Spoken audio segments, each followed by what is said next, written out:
So we're James K. Polk Elementary School. We have a total of 806 students.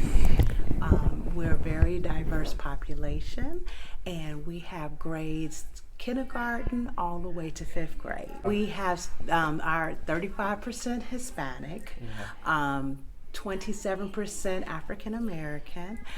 We also have Pacific Islanders.